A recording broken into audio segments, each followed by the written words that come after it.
किसानों को देश का अन्नदाता कहा जाता है। यही किसान लोगों का पेट भरते हैं, लेकिन जब इन किसानों को खाद, बीज, पानी की आवश्यकता होती है तो इसके लिए उनको दर दर की ठोकरें खानी पड़ती हैं। मामला बस्ती जिले का है, जहां पिछले 10 दिनों से किसान खाद के लिए दर दर की ठोकरें खा रहा था। 10 दिन बाद किसानों को जैसे तैसे खाद मिलना शुरू हुई, लेकिन किसानों को निर्धारित मूल्य से ज्यादा दामों पर खाद खरीदनी पड़ रही है। बता दें कि यूरिया का दाम सरकार ने 266.50 रुपए प्रति बोरी निर्धारित किया, लेकिन किसानों को कहीं 270 तो कहीं 280 रुपए खाद की बोरी के लिए चुकाने पड़ रहे हैं।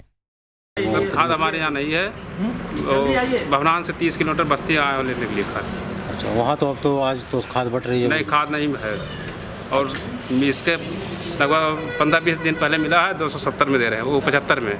अच्छा, वो मतलब ज़्यादा रेट है? हमारे वहाँ ज़्यादा रेट है। वहाँ से कितना किलोमीटर आपको चल के आना पड़ा यहाँ खाद लेने? 30 से 32 किलोमीटर है यहाँ पे आना पड़ा है। अच्छा, वहाँ ज़्यादा क्यों ले रहे हैं आप लोग? कुछ कहते नहीं, जो सरकारी रेट है उससे ज़्यादा ले रहे हैं? सर, हमारे यहाँ दबंगई चलती है कुछ, इसलिए अपना मनमानी रेट लेते हैं। तो और भी लोग किसान परेशान हैं खाद के लिए? वहाँ सब परेशान है सर। वहीं मुख्यमंत्री योगी आदित्यनाथ की सख्ती के बाद अधिकारी भी हरकत में आ गए। दुबोलिया में अधिक दाम पर किसानों को खाद बेचने वाले विक्रेता के खिलाफ जिला कृषि अधिकारी ने दुबोलिया थाने में मुकदमा दर्ज करा दिया। अभी इस बीच में कुछ लोगों को थोड़ी सी लगी कि शायद उर्वरक की उपलब्धता कम है, जो कि सत्य नहीं था। हम लोगों ने कोऑपरेटिव के लिए पूरा सिस्टम से करीब 1098 मीट्रिक टन यूरिया ये प्रीपोजिशनिंग से रिलीज़ किया। डीएम सर ने तत्काल उसको स्टाफ लगा करके प्रॉपरली हम लोगों ने साधन सहकारी समितियों पर प्रेषित कराया, और वहाँ पर स्टाफ के देखरेख में उचित मूल्य पर कृषकों को वितरित भी कराया जा रहा है लगातार। इसके अलावा अभी हमारी इंडो गल्फ फर्टिलाइज़र्स की एक रैक परसों लगी थी, जिसमें 515 मीट्रिक टन यूरिया हमें मिला। उसको भी हम लोगों ने जनपद के विभिन्न क्षेत्रों में प्राइवेट दुकानदारों के यहाँ भेजा। वहाँ से भी किसानों को उचित मूल्य पर उर्वरक उनकी आवश्यकता के अनुसार सरलता से मिल सके, इसके लिए भी हम लोगों ने अपने सभी फील्ड स्टाफ की ड्यूटी लगा करके और निरंतर चक्रमण करा करके अथवा दुकानों पर बिठा करके ये वितरण सुनिश्चित कराया जा रहा है लगातार। यूरिया खाद का ब्लैक मार्केटिंग करने वाले लगभग 8 सोसाइटी के विक्रेता फंस गए हैं। इन विक्रेताओं ने लगभग 2500 बोरी यूरिया ब्लैक कर दिया। ई पास मशीन के बजाय मनमाने तरीके से बेचा। इसका खुलासा उस समय हुआ जब विक्रेता के स्टॉक में खाद उपलब्ध होना पाया गया।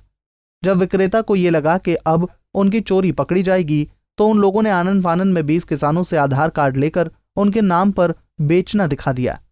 ऐसे आधार कार्ड पर खाद बेचना दिखाया गया जो किसान ही नहीं है।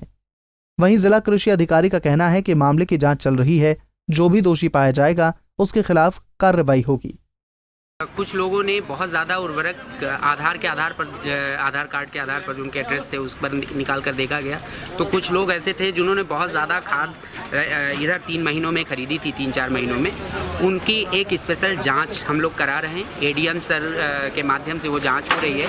उसमें प्रायः ये पाया गया है कि अधिकांश दुकानदारों ने किसी अपने रिश्तेदार, परिवार या किसी अन्य व्यक्ति के आधार पर कुल जो पहले वितरित किया है बिना पॉस मशीन के, उसका पूरा का पूरा खारिज कर दिया है।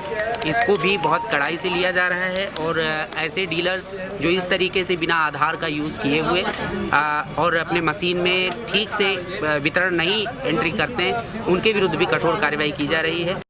कार्रवाई से बचने के लिए जिन किसानों के आधार कार्ड पर 200 से लेकर 250 बोरी खाद बेचना दिखाया गया, उनकी आवश्यकता ही मात्र 5 से 6 बोरी है। पीएमओ के आदेश पर इन किसानों की जांच हो रही है। पंजाब केसरी टीवी के लिए बस्ती से विवेक की रिपोर्ट।